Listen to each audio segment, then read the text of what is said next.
কেন জানি না এখন আমি একটু ওভার থিঙ্ক করে ফেলি। কোনো ঘটনা ঘটার আগে আমার মাথায় বহুবার চলতে থাকে সব, হয়তো ভয় কিংবা নতুন করে না ভাঙতে চাওয়ার ইচ্ছে। সবকিছু আমার মাথার ভেতর কেমন ভিড় করে যায়।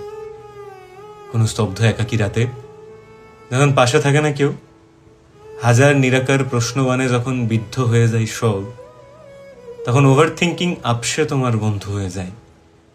সবকিছুর আগে খারাপ চিন্তাগুলোই জিতে যায় মাথার ভেতর।